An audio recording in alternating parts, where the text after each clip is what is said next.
C'est ça, ce pack de lunettes qui se clip comme ça, c'est plutôt rigolo. Est-ce que vous... Attendez, on va aller sur c'est ce qu'on a vu dans le sujet, c'est la nouveauté, c'est les branches interchangeables. Ouais. Donc vraiment, on n'est pas du tout dans un produit vieux, c'est un produit contemporain. Et ce que m'expliquait Cédric Gilson, c'est que les clients qui venaient le voir, c'était pas forcément des clients qui avaient des problèmes de vue. On pouvait acheter ces lunettes avec des verres blancs. C'est ça, bien sûr. Parce que les gens qui portent des prothèses, ils ont peur d'une chose aussi, c'est que ça se voit derrière. Parce que quand on a les cheveux courts, on n'a pas envie que ça se voie. Et puis la deuxième chose, ils ont tous peur que ça tombe quand ils achètent la tête. Là, ça leur assure une certaine sécurité parce que c'est coincé derrière la branche. Est-ce que ces lunettes doivent être prescrites par un ORL? Alors c'est le parcours classique, effectivement. Au départ, on va voir un ORL qui identifie ou pas un problème d'audition. Et puis voilà, on a une prescription, on va voir l'audioprothésiste, on adapte la prothèse au niveau de son problème. Et puis après... on voit la vie et on l'entend mieux. Ouais. Surtout. Non, mais ce qui est super intéressant aussi, c'est de se dire qu'il y a plein de gens qui n'ont pas envie de s'équiper. Je vous disais que 17% des personnes qui souffrent de troubles auditifs sont équipées, alors qu'en Allemagne, c'est 50% qui est équipé. Pourquoi?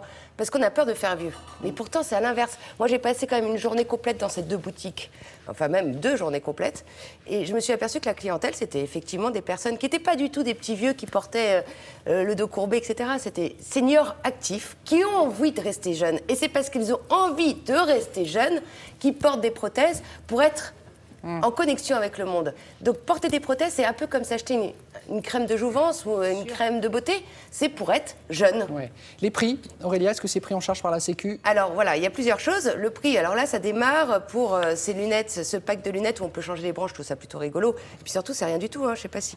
On a la caméra sur moi. On a tout ça. Regardez, ça c'est ce que vous allez mettre dans la branche. C'est votre aide auditive. Aujourd'hui, ça s'est extrêmement miniaturisé. Bien sûr. Vous mettez ça dedans, vous le clippez. Et ce qui est intéressant, c'est qu'on peut changer les piles tout seul aussi. On n'est pas obligé de passer par l'audioprothésiste pour les changer. D'accord. On met ça là.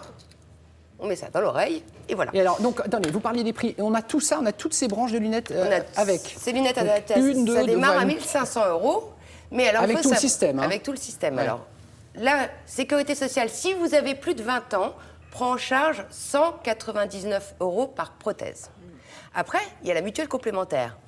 Elle va elle fait soit x1 par rapport au taux de la sécurité sociale, soit x4.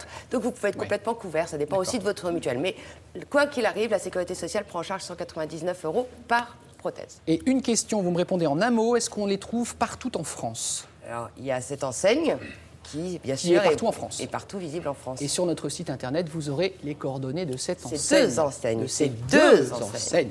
Alexandre. Pardon? Alex, mets tes lunettes. Excusez-moi. Mets tes lunettes.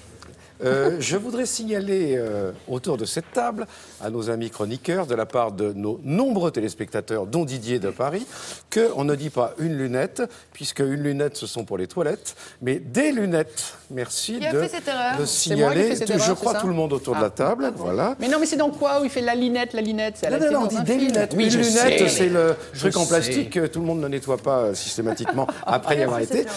Voilà, après y être allé. Après y être allé. On me demande si... Alors, question... Pour une fois, question stupide, je le dis, est-ce qu'on peut brancher un MP3? Non, mais ça va pas, la tête. À l'avenir, oui. Non, mais bien sûr, on va peut-être développer ça. Oui, pourquoi pas? Bien. Pourquoi pas? C'est une très bonne idée à soumettre. Oui, oui. J'aurai d'autres infos, je suis en train de les trier, je vous les donnerai tout à l'heure. Les citronniers, il y a eu un gros tube il n'y a pas très longtemps sur les citronniers en anglais. Ça s'appelait Lemon Tree, écoutez, c'était formidable ça. Lemon Tree, le son, s'il vous plaît. Je peux chanter, hein. Le son, s'il vous plaît. Non, ça marche pas. Ah, merci.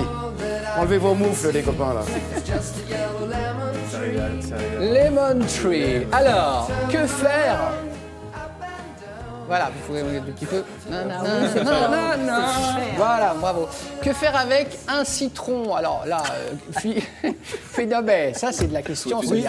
Moi, je réponds spontanément à Philippe, une infusion avec un peu de miel ou bien une tarte meringuée. Il y a plein d'autres choses. Voici les zestes essentiels à faire avec un citron. Non, mais c'est mon dernier jour de règne, puisque là, Sophie revient sur son trône lundi matin, donc toutes mes blagues un peu en stock, je vous les écoule. Allons-y. Effectivement, on a tous un citron dans son bac à légumes, Damien. Vous en avez toujours un citron perso, qui toujours, j'adore le ça citron. Tient longtemps, on le garde assez longtemps, bon, 15 jours maximum quand même. Alors, pour quelques centimes d'euros, on peut tout faire, effectivement.